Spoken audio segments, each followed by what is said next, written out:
যুগ্ম সাধারণ সম্পাদক, আমাদের অনুষ্ঠানের বিশেষ অতিথি জনাব সাইফুল ইসলাম। জনাব সাইফুল ইসলাম আমাদের মাঝে বক্তব্য রাখবেন। বিসমিল্লাহির রহমানির রহিম।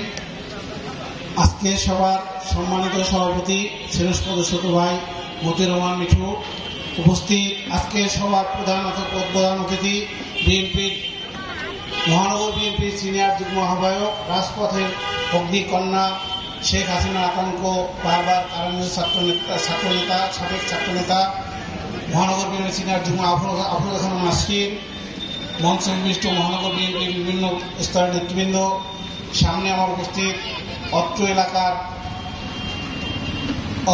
এলাকার মহানবী ভাই বোনেরা, আসসালামু আলাইকুম। আসলে সময় খুবই সংকীর্ণ।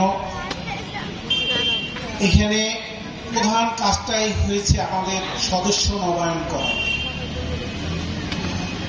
যেটার ভিতরে আসলে আপনাদের অনেক স্বার্থ নিহিত রয়েছে এবং জাতীয়বাদী দল বিএনপি আপনাদের সাথে যে চলতে চায়, যোগপথভাবে আপনাদেরকে সঙ্গে নিয়ে চলতে চায়, তার একটা চেয়ারম্যান জনাব তারেক রহমান আমাদেরকে নির্দেশ দিয়েছে, এটা আপনাদের সাথে শেয়ার করার জন্যই, যে আমাদের কর্মে, কাজে, বিহেভে আপনারা যেন কষ্ট না পান। আমিও আমাদের নেতৃবৃন্দকে সেই কথাই বলবো যে আপনারা আপনার প্রতিবেশী, আপনার পরিচিত জন যারা আপনাদের ভালো না বাসে তাদের সাথেও সুন্দর বিহেভ করবেন। আগামী দিনগুলো সকলকে নিয়ে রাস্তা পাড়ি দিতে হবে। এই যে সংকটময় সময়গুলোকে সকলকে যদি একত্র না করতে পারেন তাহলে আসলে আমরা আমাদের লক্ষ্যে বুঝতে পারবো না। তো আমাদের প্রধান টার্গেট থাকবে আমরা কিভাবে সকলকে একত্রে নিয়ে সামনে অগ্রসর হব। আর সেরকম একটা পদক্ষেপ আমাদের ভারপ্রাপ্ত চেয়ারম্যান নিয়েছেন, তার একত্রে সংস্কারে 31 মাসে ঘোষণা করেছিলেন। তার ভিতরে একটা দফা আছে যে সে যদি ক্ষমতায়িত হতে পারে তাহলে দেশে সর্বপ্রথমে 1 কোটি কর্মসংস্থানের ব্যবস্থা করবেন।